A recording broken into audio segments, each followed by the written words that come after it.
Welcome to the ROOM4 Recap, the heartbeat of the faith and family film industry. I'm Laura May, your host and industry insider from Christian Casting. I am thrilled to bring you the ultimate weekly experience that goes beyond the screen. This is not just a podcast. It's a movement, a community, and a celebration of the incredible stories shaping our faith-based film world. We are so excited you're here. Are you ready to jump in? Let's go.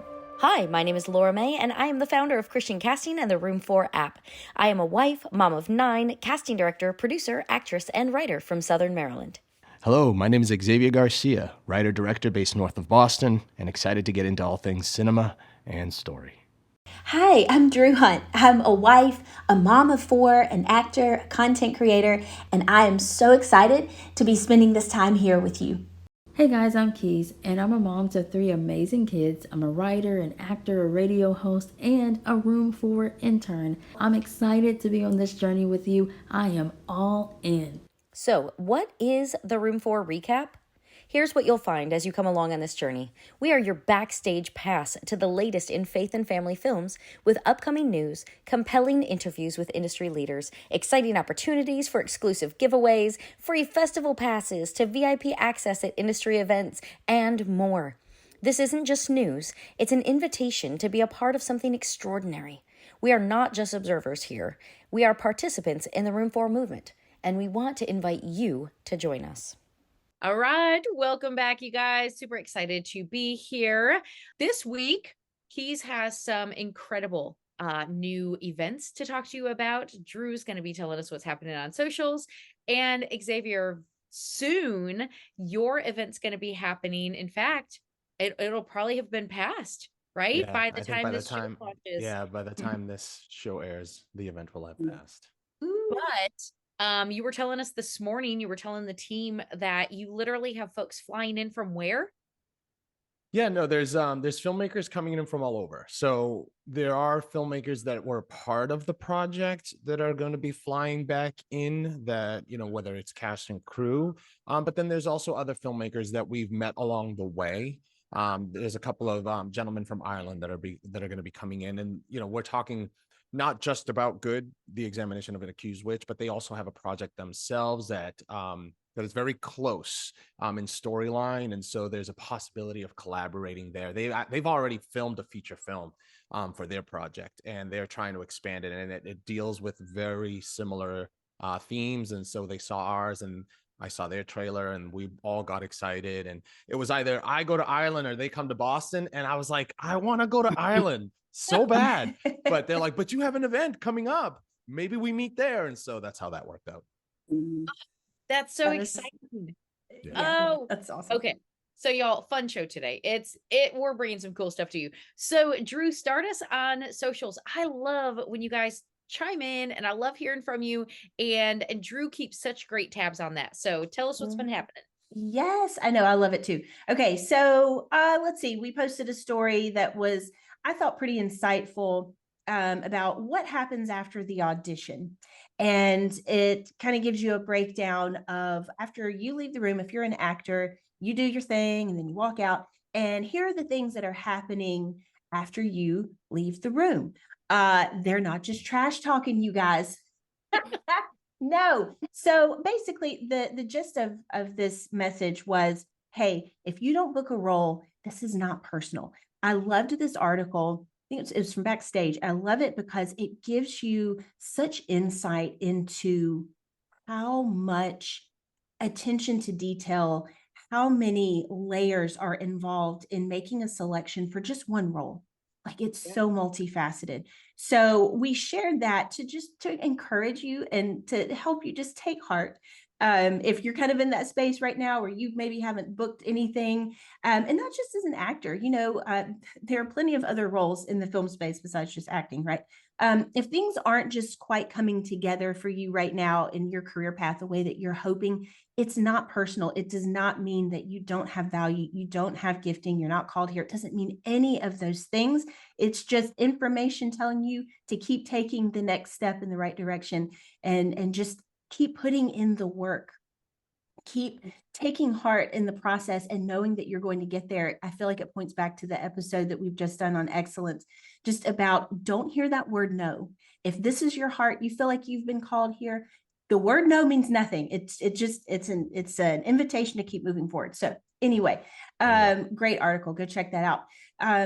So, we also love to do these questions every week to you guys. And I've got, pardon me while I pull out my soapbox real quick. The first question that I threw out to our beloved family, the Room 4 fam, I asked you, tell me, okay, if failure is a teacher, we've been talking about failure a little bit lately. Failure is a teacher. What failure in your career are you the most thankful for? You guys, you said nothing. You crickets, you said nothing. And so I get it. I do get it. Feel a little bitter, maybe? No, not at all. I'm surprised. Because I know this community, and I know you guys, again, you have a heart for what you do, and I believe you understand that failure, I don't even like the word. It carries such a wrong connotation. Again, failure is simply information that I need to keep moving forward. Maybe I tweak this thing. Maybe I, take this class over here that's being offered, but you keep showing up. And again, failure, it's not final. I feel like it's something, we see printed on pillows from like Hobby Lobby now, like failure's only final if you quit, but it's true, guys. It's absolutely true. And so anyway, I want to continue to encourage that failure is just, it's part of the process, whether it's in film or any other industry. But again, it's not personal. You got to keep moving forward. We need you. This industry needs you to keep moving forward. Okay. Can I stir the pot for a second here? Please. I love when you stir the pot. Absolutely. Stir away.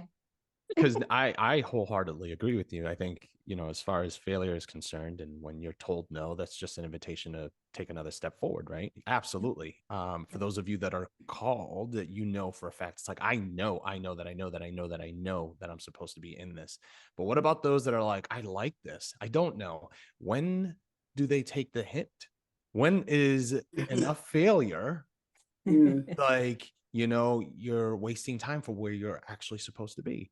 Or maybe it's a redirect. Maybe it's within the industry, but you're like, no, I'm going to be, I'm going to be the next Daniel Day-Lewis. I'm going to be the next Meryl Streep. And it's like, you could be a great costume person, right? Like how do you tell someone, it's like, hey, maybe you're being given a message? Like, I don't know. That's yeah. I don't know that I love that question. Always works best when it comes from somebody else, but I do think that come from a humble spirit, there is wisdom in much counsel. And if you're hearing no, then I think that your natural next step ought to be go to the valued members of this community that you want to be a part of and humble yourself and say, I'm not finding much success in this position that I'm pursuing.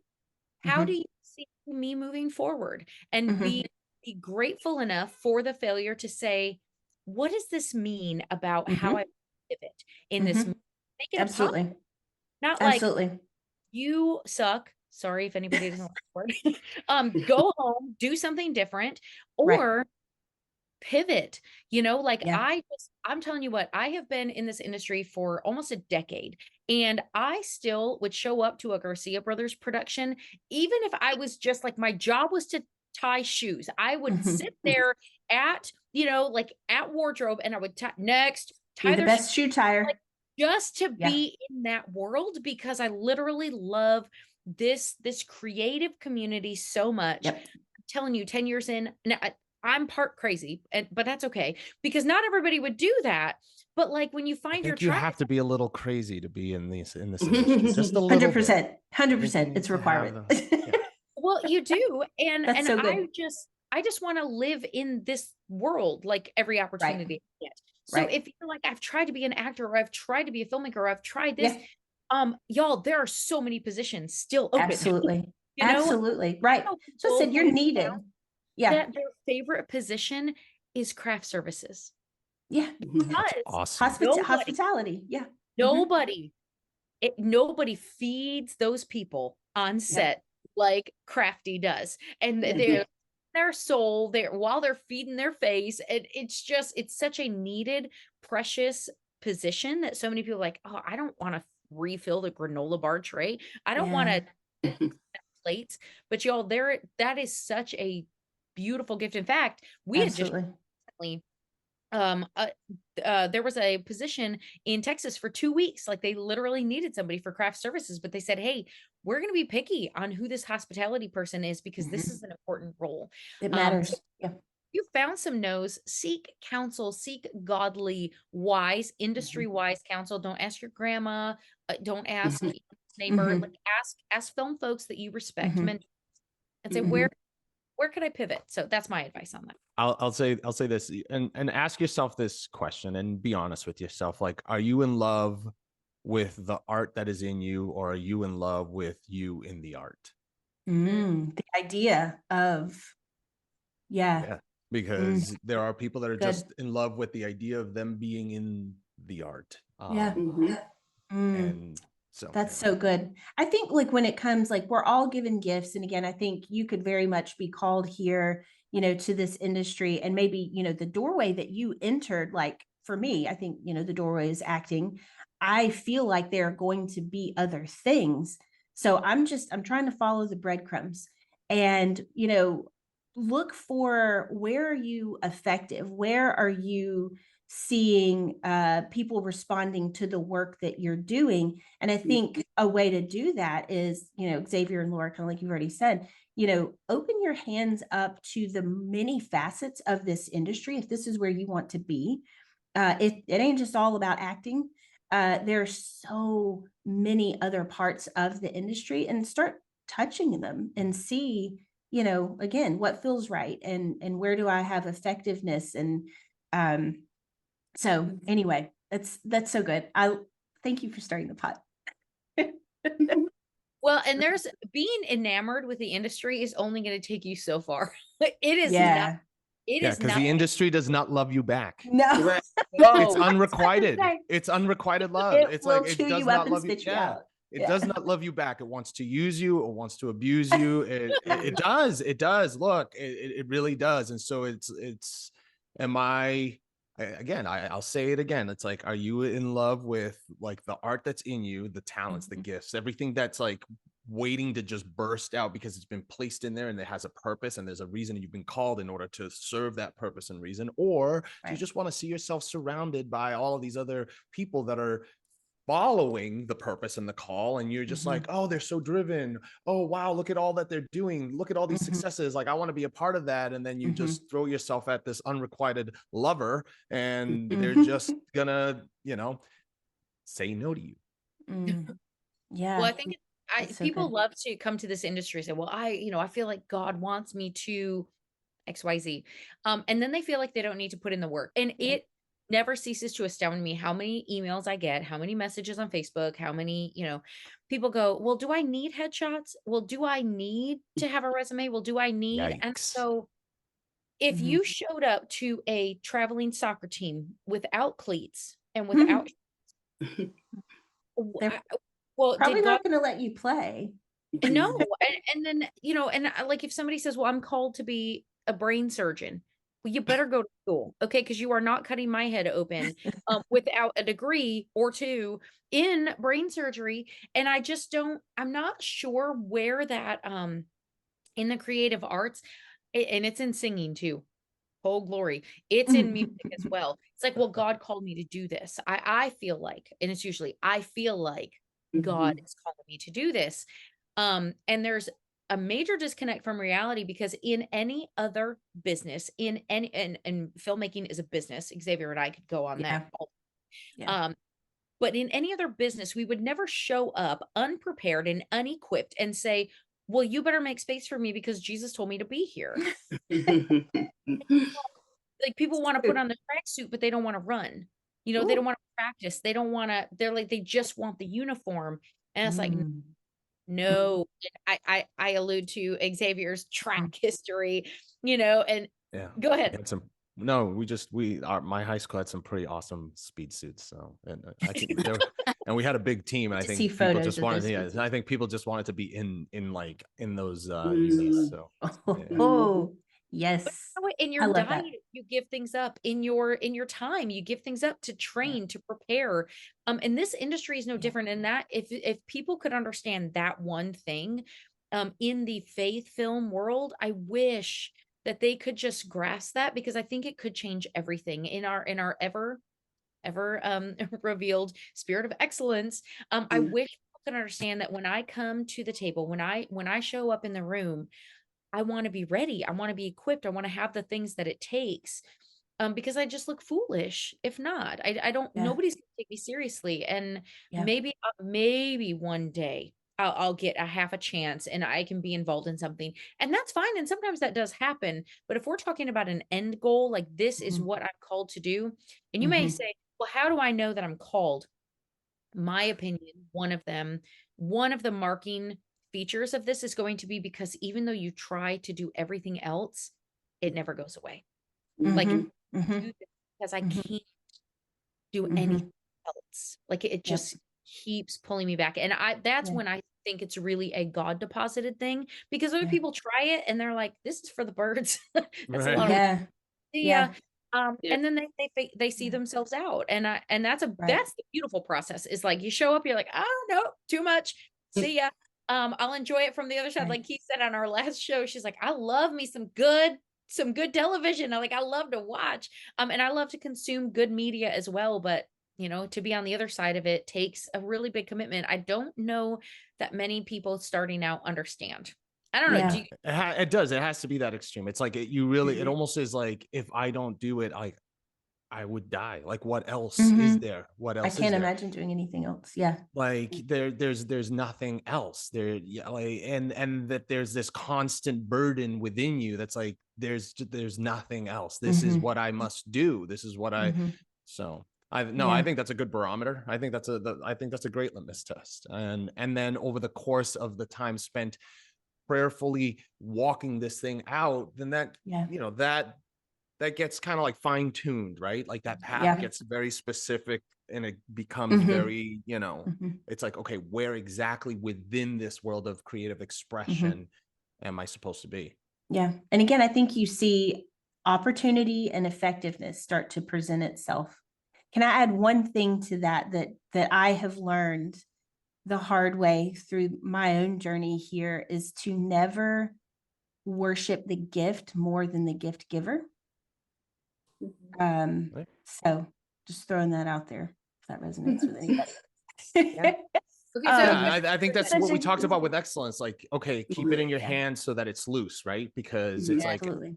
it's like, this is yours, God. This, so it's like, take, Yeah. like, you give That's or take right. away. That's right. That's right. question for everybody. I want to know, when did you first do what you love to do, what you aim to do, what makes you come alive? When did you first do that? And did God ever ask you to hand it back for a little while? Ooh. Start when I was 4 years old. I remember the music leader or the pastor, whoever it was, pulled up a folding chair behind the pulpit, and so I sang my first special for church at 4 years old on a folding chair. And then, shortly after, I was in the plays and things, and I was like, this is what I do for my whole life. And twice now in my adult life, the Lord has said, can I have that back? Yep. And it was really, really, really hard the first Mhm. time, but then he gave it back to me. And then it was even harder the Mhm. second time. And I felt like he was saying to me, like, I already asked you to give it up for a season, and I gave it back to you. Why wouldn't you trust me more this time? Why do you trust me less? I'm like, because I'm scared you won't give it back next time. Right. And here I am. So clearly he did, but I want to hear your stories. When did you first know that there was something creative in you that you just had to do? And did you ever get asked to give it? Yeah, I was in 5th grade and we had to do a book report. Everybody gets up there, and you have this paper that you wrote. You read a book and you stand in front of the class, all boring, and say, this is the book that I read and this is what it's about, like the summary or whatever. And the teacher's sitting in the back of the class and just taking notes. And I didn't do that. When it was my turn, I got up there and I watched in living color all the time. And so I Shout out. I did an infomercial for my book. And I Yes. said, hello, I am Akia, my real name. And I read this book and it's the best book ever. And here are some of our satisfied customers who also read the book. And I would turn around and I'd come back and, hey, my name is whatever, I'm a lawyer, teacher, doctor. And I read this book and it's the best book ever. Like I was just like, doing all This these is different awesome. characters Cutie. that I saw on In Living Color. And my teacher's eyes were like, what is she doing? Who And the is whole this class was child? laughing and loving it. And it was so much fun. And I was like, yes, that is it, right? That's I hope it. that was an Yeah. A++ right there. That was awesome. But That's yeah, awesome. I mean, later on, obviously, getting married, having kids, getting divorced, I was not thinking about any of that. I was kind of like surviving in life. But recently I had did stand-up comedy and had to give that up because my heart wasn't right. I was a little self-righteous and I had to go through some things and identity and dealing with that with the Lord. And so now I'm kind of back in things because I have the right perspective. So That's good. I think you need to do one of these upcoming shows. I think you totally need to pull in one of those characters and just do The as entire time. The yes. entire time. Yeah, I agree. That first one there, that one's the one. That's the one we want. What was her name? It was awesome. Agreed. All right, Xavier, what about you? For that. I'll make it quick. I was actually writing. Gosh, I think I was writing when I was 5. I grew up. I grew up in Bayamon, Puerto Rico, in a not so great place, and writing was an escape from real violence and just poverty and all sorts of stuff. So I was writing since then. Like in early elementary when you're given the little blue book, or at least this was a thing back for me, and like the blue book is like, you're supposed to write a little journal about what you did over the weekend, and and the teacher, you hand that in, the teacher reads it, and you're practicing your writing. When I wrote my journal and I handed it to my teacher, like she's like, so Xavier, so you flew to another planet, you saved. It's like I'd be writing these epics and these stories, and it was never like, yeah, I played with my Legos. it was never that. And so like, and did that, and then all through I share the same exact experience as Keys. There was never a single project that wasn't either a film or a theatrical performance. And I was the guy, like, my brother has the same experience. Like I was the guy where the kids would have their poster boards and they pin up all of their, look, this is my science project, or this is my this. But for me, they'd have to go and find the one TV in the entire school. They'd have to wheel it down the halls. They'd wheel it in because obviously it's these giant tube TVs that exist, and they'd wheel it into the room. It's like Xavier's got his presentation. They take out the VHS tape, and everybody was excited. Yes. And then as far as like when the losing or the God taking, I mean, like that's every day. I'm checked every single day. So I don't necessarily think that there's like a season. I guess maybe even through college, but where there was a season of giving that back. But I think it's every single day where I'm checked when it comes to that. That's so good. True. What about you? I was in my first play at 3, and I remember hearing, I was dancing. I didn't really have any lines. I don't think they would have trusted me with that probably at that point. But I remember hearing the audience laugh. And just the reaction. And I feel like I just kind of like at 3, I remember the feeling and seeing the audience laugh. And I just kind of froze like, what was that? Oh, okay. Tell me more about this. And, so I stuck with performing and all that. And I had my first lead in a play when I was in 3rd grade. And it was the same thing. It was kind of like a full circle moment of that audience reaction. And at that point, I kind of had a little bit of a cognizant understanding of career, sort of, there are people who do this. And it was, okay, this is all I ever want to do, ever. And yeah, I was consumed with that for a long time, and, kind of came to the end of the high school, scene. And it was like, okay, I really wanted to pursue acting at that time. I really wanted to go to Broadway, but I can't sing. So I was like, well, I guess, maybe LA will take me. And so, but I panicked. I didn't do it then. And I think it was really more, I don't, I don't know that it was, I feel like I kind of set it down. I had this weird kind of back and forth with God about it. Do I do this? Do I not do this? I was conflicted. And what I know now is God is not a God of confusion. And I think that I wasn't leaning in enough to him at that point. So I set it down, and I wrestled with that for the next 2 decades.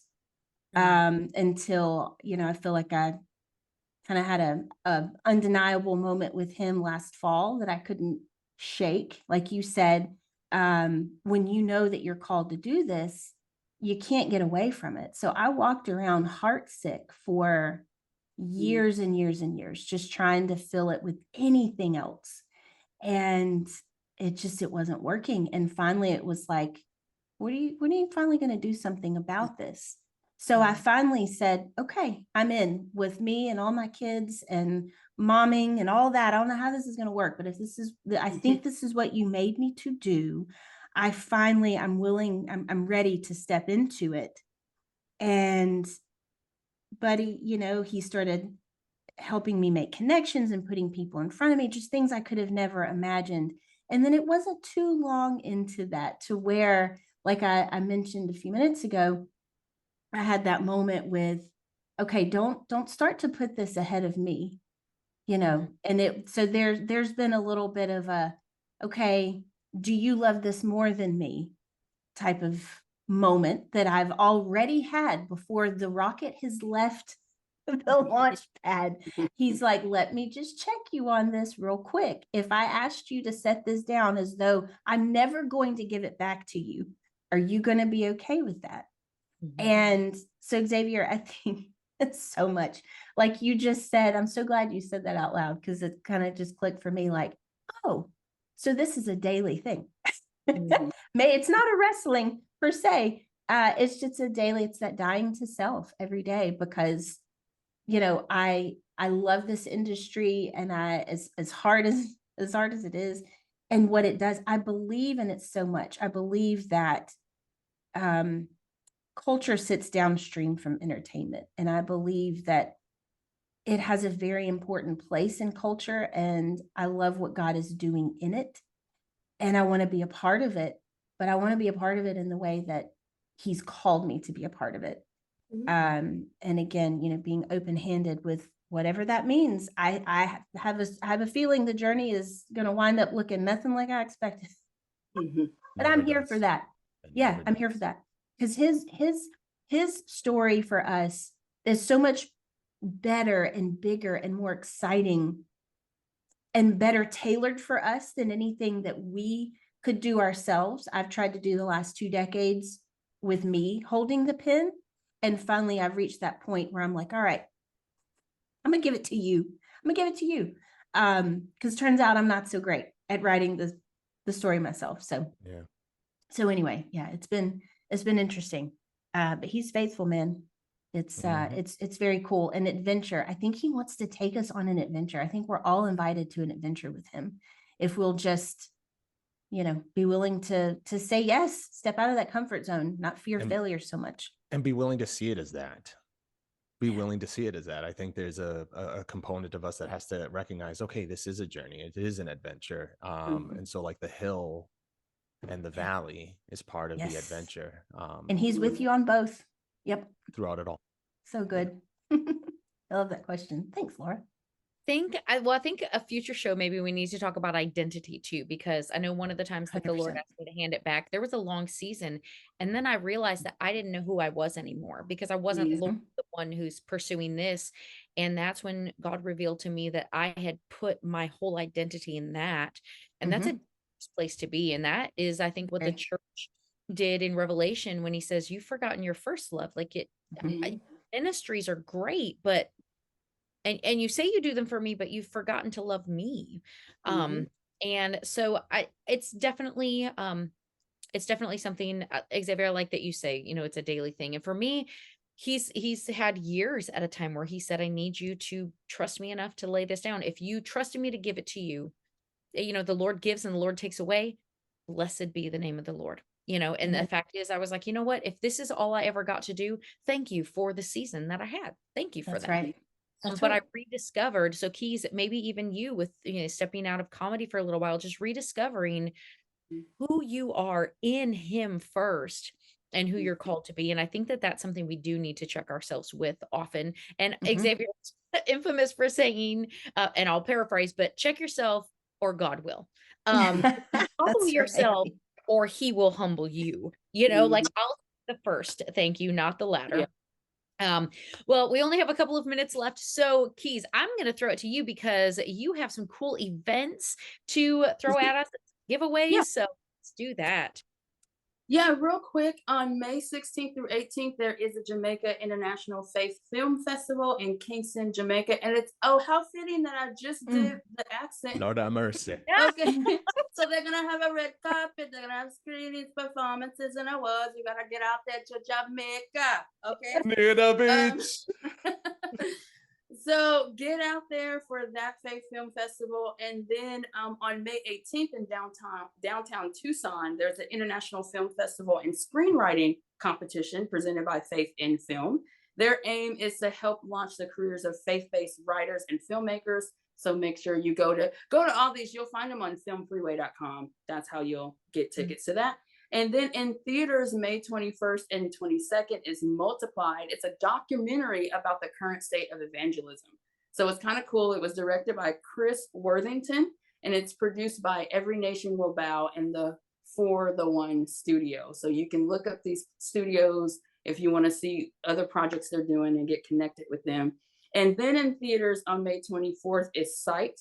It's based on a true story of Dr. Ming Wang, a Chinese immigrant who became a world-renowned eye surgeon in the US, directed by Andrew Hyatt, distributed by Angel Studios. And you can get free tickets because they have like a pay it forward system. If you can't afford to go to the movies yourself, no shame in that. You go to angel.com/free tickets, and then you can get blessed with some free ones. But if you're already blessed, then you can, pay it forward for somebody else. So, and our giveaway is for Christian Casting mentorship, y'all, because ChristianCasting.com offers coaching and classes, but Laura May is blessing you, okay, with a $150 value monthly membership. It's just for 1 month, a month-long membership that you can go one-on-one with her. If you want to level up your game, you want to step up, you want to say, hey, look, this is what I got. What do I need to do to go to the next level in my career? She will meet with you on your schedule, just to go over those things so that you can come out of that month mentorship better. So if you would like to enter that, you got to go to our giveaway post that's going to be on the ROOM4 app and comment your favorite movie quote. Okay, like you can't handle the truth or something. Okay. Comment your favorite movie quote. Keep it clean, guys. We're Christians. To get 4 entries into the giveaway if you do that on our ROOM4 app. Otherwise, you can go on Facebook and Instagram as usual and do it there, and you get 1 entry. But it's better if you just go to the app, guys. Go to ChristianCasting.com to download the app if you haven't yet. Get on it. But remember to do that. Comment your favorite movie quote, and you'll be entered to win. And download on ChristianCasting.com if you need it for Apple or Android. You can find both the download links there. And I love that you switched it up because sometimes I think you'll say, hey, comment all in. And after like 5 people do it, then people don't have to listen to how to enter. They're like, oh, that must be the keyword. Yeah. Okay, all in. So I love that you threw a curveball on this one, Keys, because wait a second, what's going on? I missed the party. Right. Yeah, that's brilliant. Attention. I love it. Well, hey, that is our show for today. And we just want to say thank you for being here with us, for being a seeker of the word, for being a seeker of your passions. We read the parable of the talents, and we know that the Lord honors those who invest what he has given them. And we also know that those who do not, it is taken from them and given to those who did. And so I think that by you being here, you are saying, I want to show up, I want to level up, I want to be excellent in this calling he has given me. So we love you guys. And as always, if you've got some feedback from the show, please drop it in the comments or hit us up on Facebook. Let us know what's resonating with you. Let us know what other topics you want to hear discussed, because we are here to serve you. And we just thank you for letting us be a part of your day. So on that note, anybody else have anything to share? No. Okay, listen. That's all. Okay, so Keys, you just have to exit this show in some kind of Jamaican beautiful moment, because I cannot get enough of it. I'm serious. However you want to end the show. Keys, I'm just throwing that at her, total improv. But listen, as a prior comedian and with a rockin' Jamaican accent, I don't know. She's going to close out the show and it's going to be amazing. And you guys are going to want her to do it every single time. Go ahead. Well, thank you for joining this fire here. Be sure to ignite and unite the kingdom of God. We'll see you later. Boy. Yes. Bye.